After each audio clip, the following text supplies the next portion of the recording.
Hi everyone, this is me Plabita, the person behind this channel. To be honest, I started this channel just to keep up my progress in a digital format. Actually, it was kind of an experiment for me. I'm not very consistent regarding uploading content and I'm not concerned about the views or comments on this channel.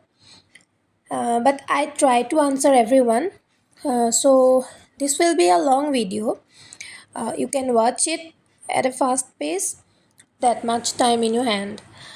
Um, Today, I'm going to discuss my NET preparation journey and the strategies that helped me clear the UGC NET exam in education twice. First in June 2023 and the second time in December 2023. First of all, I was a government teacher in a rural school in Assam. So I joined the MA education program at IGNO in the year 2022, around I think in July. So I got admitted in the July session, and right after joining my job, I got admitted into the course as well. So I couldn't manage my studies for the first 2 3 months. But honestly, after Puja vacation, I tried my best to prepare for my NEET exam. I was worried that I wouldn't clear the exam on the first attempt. Although I wasn't that confident at the time, I started preparing. I think from later October, that is in 2022. So I bought two books. The first one is the Spectrum series education book for paper 2 and KVS Maran for paper 1. Then I started reading the topics from both of the books, and after one reading, I tried to highlight the main topics from the books using a highlighter um, of light color.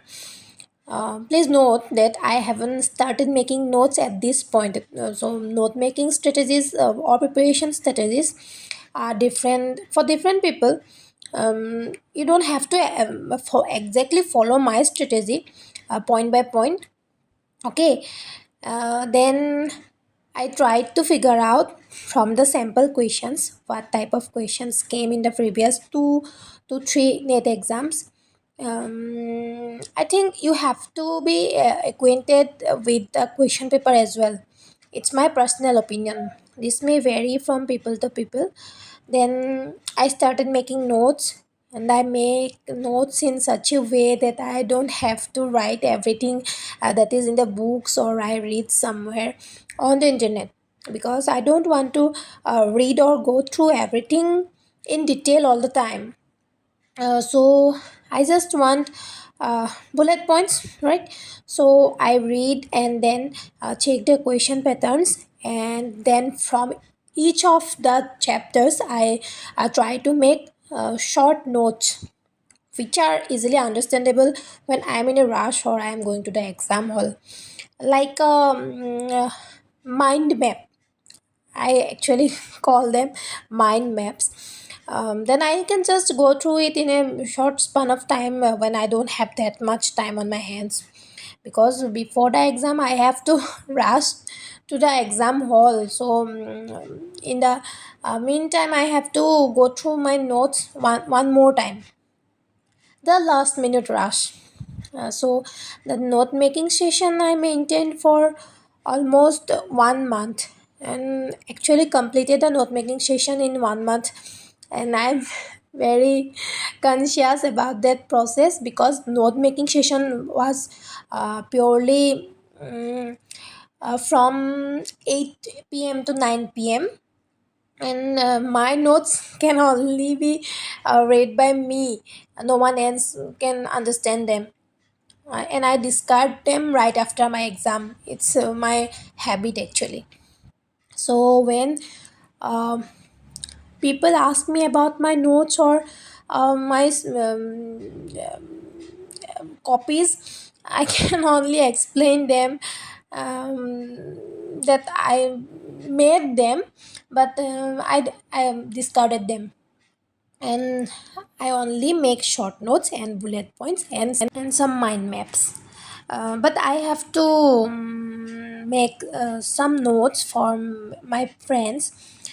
Maybe for the December 2024 NET exam, because June exam is almost 1 month away, so I may not get that much time. uh, my friends are requesting me to make some notes, not like short notes. I can share them in shorts or in videos. If anyone wants, people just can screenshot it. That's the preparation strategy. You have to actively revise whatever you have learned throughout the day. You have to actively revise it before you go to sleep. Just the main points, not exactly the explanation or nothing. But you have to remember the topic names and subpoints. That was my strategy. Again, I am not telling anyone to follow my strategy, because everyone have different reading patterns or learning patterns. And uh, w- when I was a teacher, I was, because I resigned and joined the AMED program. When I go to work, I went to work, I was a school teacher, so I have to be very busy from 7 a.m. up until 3:30 p.m. So when I go to school or come back from school, I used to listen to YouTube videos using the headphones. I only listen to the educational policy and history of education podcast, because I didn't want to read the dates and names again and again. Listening was easy for me. Then after coming from school, and after completing my regular routine, I started my studies from 7 or 8 p.m. only. Because I had to make food and other extra things. So up to 11 p.m. or 12 a.m. I studied. Uh, so I got roughly 3 to 4 hours, and that was sufficient for me, because when I try to study, I actually turn off my phone and take breaks from time to time. And I used the Pomodoro method of reading for several days. You can just read about it on the internet, or you can watch some YouTube videos. You can get a rough idea about it. Just kind of taking breaks in between studies. So that's how we can get. And I don't have to get up early in the morning, because I couldn't wake up early. So it's not possible for me to wake up at 5 a.m. or so. So it's up to you how you manage your study time. But I suggest you pick a time when nothing is there to bother you. Not your family members, not your friends, not your lover, because only you have to suffer the consequences of your exams. No one else will be able to help you overcome them. I have realized that over the last 8 years of struggle, uh, I'm again back to the student life right now. Also, I haven't completed my master's yet. I'm pursuing my MA Edu course under IGNOU.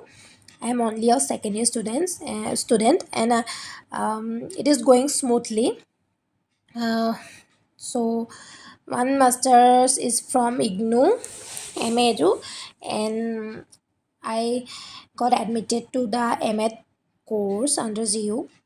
So actually in the ZU campus directly. So I have a long journey to go, miles to go before I sleep. Thank you everyone for commenting on my channel's videos and pushing me to upload this one. I never thought about uploading, as I'm still not confident about talking about myself like this. But I did anyway, and I wish you all the best for your NET exams. Um, I hope you all do well. I'm also on the way of achieving what I dream of getting, and That's it. I hope this helps you in one way or another. And anyway, best of luck.